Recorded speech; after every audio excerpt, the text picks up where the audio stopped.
Sports Hop. It is all the way official. Your boy Mac B, I am in the building. I got my man Rashad over here to the right, man. Yes. Oh, yes. Super Bowl 55, man. It's here. It's here, and I can't wait. I'm excited, man. And we got an exciting week ahead, and we're going to break down the game and the matchups and, you know, all of the things associated with the big game, Rashad. And start off by this. I mean, you know, Kansas City's coming into the game. Right. First time in NFL history, Super Bowl is on the home field. Tampa Bay's got home field advantage. Right. But to be honest with you, I don't think they have much of a home field advantage at all because, number one, we're in a COVID year, right? Mm-hmm. Secondly, there's only going to be 22,000 fans at the stadium, and 7,500 of those are frontline essential workers. Yeah. Shout out to everybody in the Tampa area workers. that's been helping take care of all the people that have been affected with COVID-19. So God rest everybody's souls who's passed, and God bless everybody who's still fighting. But nonetheless, we got a dogfight on our hands, Rashad, this Sunday, February 7th out in Tampa. Exciting matchup. I'm really excited to see Mahomes versus Brady. They're 2-2 against each other all time. This will be the fifth matchup for the two quarterbacks. We got the GOAT versus the baby GOAT, right? Yes, Tom Brady. Tell me your thoughts. Honestly, I look at this matchup, and these two teams played each other earlier in the year, right? Right. And Kansas City put a thumping on them. I know that the score didn't indicate that because the score was, I think, was 27-24. So Chiefs won by 3. But honestly, to be honest with you, Tyreek Hill had a field day in the first half. He had over 200 yards. In the first quarter, he had 200 yards. Like, nuts, man. Balling. Nuts. So if Tampa has any shot to win this game, they have to play legitimate, sound defense, especially on the back end. Oh, yeah. Because you know Tyreek Hill is going to threaten them down the field all game long. And I don't know if that was Murphy Bunting or I can't think of the other corner's name that comes to name from Tampa. I don't know if that was Murphy Bunting or the other corner, but he's going to have nightmares about Tyreek Hill. Oh, yeah. Well, that's a nightmare for anybody who's dealing with him. They don't call him the cheetah for nothing, right. Rashad. But interesting, we're going to break down all of the categories and see who has the competitive edge. Let's start with the quarterback position. Right. Patrick Mahomes, you know, he is a young player, yes, but he plays like a polished vet, right? Doesn't make a lot of mistakes, especially in big game situations. Who do I trust more, him or Brady? When the game's on the line, I'm going to trust Mahomes more than I do Brady, right? Because Mahomes has the ability to not only throw the football accurately, but he can move around with his legs, make throws on the run, all of these broken plays. I mean, that's when the Chiefs get you, right?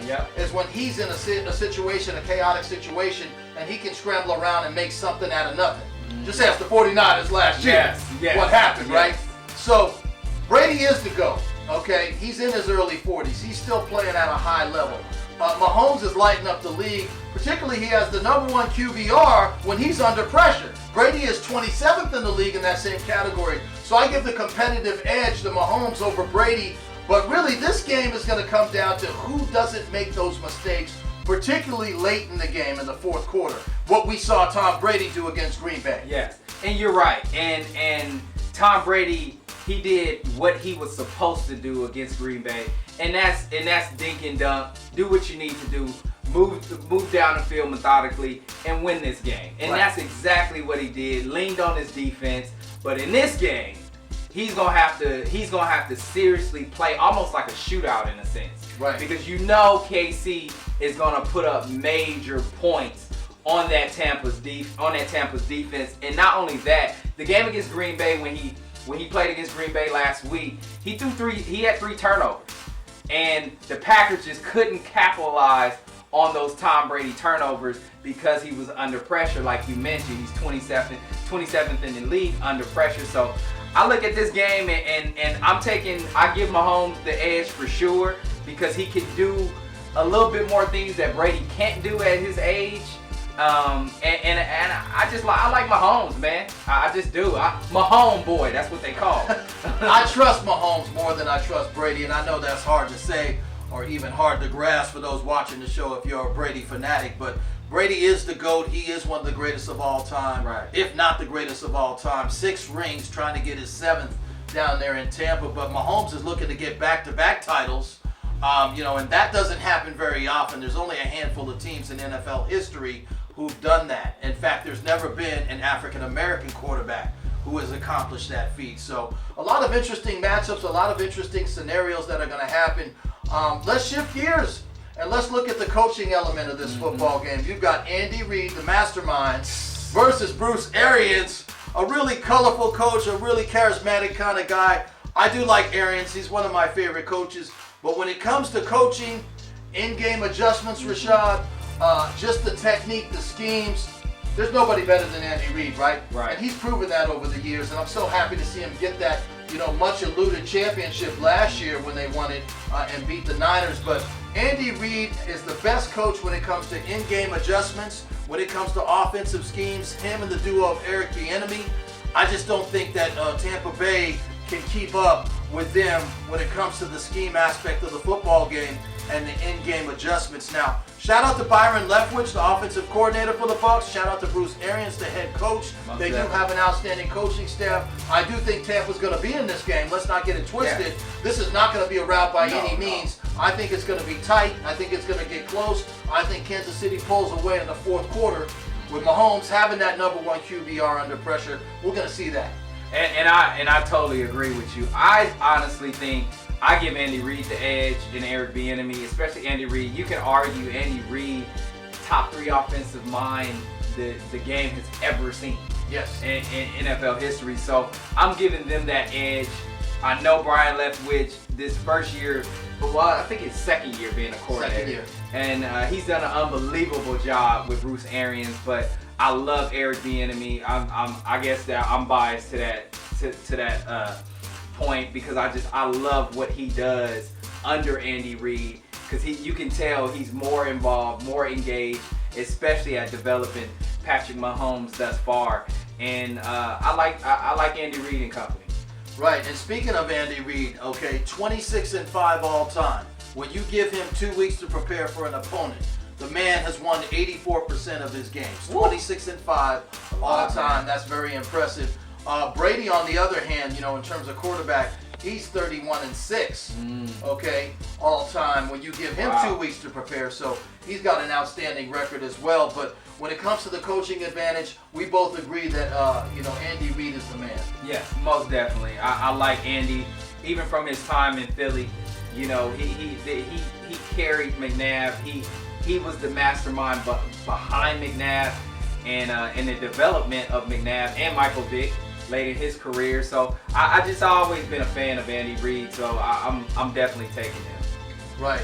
Let's take a look at the defense and talk about the defense, right? Because Tampa Bay went from the 15th ranked total defense in 2019, and then Todd Bowles came on the scene, and they went all the way down to the 6th ranked in total defense in the NFL this particular season. So Bowles, under the guidance of him, that defense has been dominant at times. Yes. That defense in front is no joke. No Ndamukong Suh, you got Vea, you've got Barrett on the outside, then you got Pierre-Paul on the other side. I think that they're going to be able to get to Mahomes a little bit. I think that he obviously, with his legs, will be able to make some things happen. But I think that he's going to be on the run a lot in this football game, particularly with that defensive front of the Bucs. And I agree. In this situation, the Bucs do have the better defense. That it's hands down, no doubt about that. They do have the number 1 rushing defense in the league. Tampa Bay does, and the Chiefs' defense is, I would say, average at best. They're very opportunistic, kind of a defense. So I like what they can do when they have a lead. They're best at playing with the lead. Yeah. But I'm taking Tampa Bay all the way with this one. With that front 7 they have, the only weakness that they do have is the back end. The safeties with their safety play and their corner play is lackluster at times, and that's something that the Chiefs can expose. I expect Mahomes to be on the run a lot as far as them moving the pocket, a lot of bootlegs, a lot of shifts, a lot of motions with Mahomes, and I take that. I give Tampa Bay the edge. Right, and you know, I agree with you, and that Kansas City defense is going to have their hands full. You know, could they put pressure on Brady? You know, can Clark up front get to Brady? You know, we don't know. That remains to be seen. But that secondary, you know, with Sorensen and the Honey Badger, Tyrann Mathieu, the safeties have to come over the top and give help to Ward and to Breeman, you know what I mean, in terms of what's going on the outside, because you've got Antonio Brown, you've got you've got Mike Evans. I mean, you've got Scotty Miller. I mean, let's not forget about him. Scotty. You got Scotty running a 4.39 40, right? Right. Don't sleep on the man. You've got Gronk. I mean, so many weapons on that Tampa Bay offensive, you know, in terms of their receivers and what they're able to do. But it's going to be interesting, right, to see what happens. I think it's going to be a high-scoring game. I definitely think it's going to be tight. But I think with Mahomes and Kansas City, they're going to pull away late and pull it out. I agree, and like I said, I like KC in this game. I expect them to move Mahomes around, move the pocket, try to evade that rush, try to get that rush off of Mahomes, get him on the move. That's what they did a lot against the Tampa Bay Buccaneers earlier in the year when they played them. They got the pocket to move. They got Mahomes on the run. So I like KC's chances. I agree. You're watching Sports Hop. Don't you go nowhere. Keep it on.